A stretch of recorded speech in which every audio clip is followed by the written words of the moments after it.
பிதா குமாரன் பரிசுத்தாவியின் பேரால ஆமென். கிறிஸ்துவுக்குள் மிகவும் பிரியமானவர்களே, லூக்கா எழுதின சுவிசேஷம் அதிகாரம் 12வது அதிகாரத்துல 40வது வசனம். அந்தபடியே நீங்கள் நினையாத நேரத்தில் மனுஷகுமாரன் வருவார், ஆகையால் நீங்களும் ஆயத்தமாயிருங்கள் என்றார். எல்லாரும் ஒரு ஆமென் சொல்லலாமா?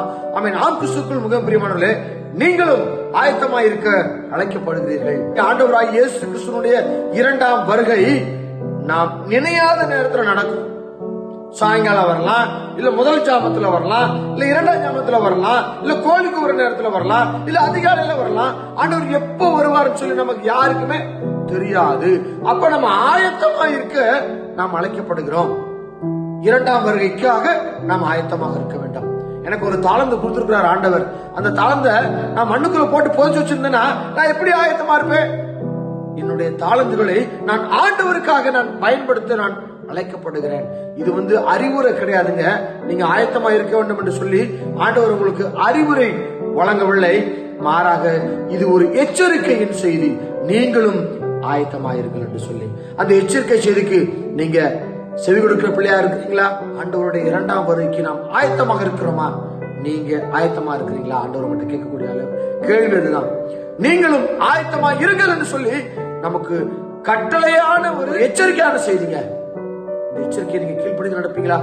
ஆண்டவர் வருகின்ற பொழுது விழித்திருந்தா என்றால் நீ ஆயத்தமா இருப்ப. ஆண்டவருடைய வருகையில நீ கட்டாயம் பங்கு பெறுவாய் என்று சொல்லி. அப்ப அந்த ஆயத்தம் எனக்கு வேணும். ஆயத்தம் வேணும். எப்ப ஆண்டவர் வருவாரு சொல்லி தெரியாது. அதனால 3 மணிக்கு நீங்க எதிர்ச்சீங்கன்னா உடனே ஜெபம் பண்ண வேண்டும். 4 மணிக்கு எந்திருக்கிறீங்களா? உடனே ஜெபம் பண்ணுங்க. அந்த நேரத்தில் ஆண்டவர் வந்தா வச்சுக்கோங்க.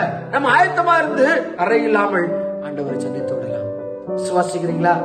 விசுவாசிக்கிறீங்களா? நாமும் ஆயத்தமா இருப்போம். ஆண்டவருடைய இரண்டாம் வருகைக்கு நாமும் ஆயத்தமா இருப்போம். விழித்திருக்கக்கூடிய அந்த ஆசீர்வாதம் உங்களுக்கு வேண்டும் என்று சொல்லி சொன்னார். நீங்க ஆயத்தமா இருங்க. ஆயத்தமா இருக்கிற அனைவருமே விழித்திருப்பார்கள். விழித்திருப்போம், ஆயத்தமா இருப்போம். கர்த்தர் தாமே நம்மோடு கூட இருந்து எல்லா சூழ்நிலையிலும் நம்மை பாதுகாத்து ஆயத்தத்தோடு அவர் வருகையில நாம் விழிப்புடன் எதிர்நோக்கி காத்திருக்க உதவி செய்வாராக. ஆமென். God bless you.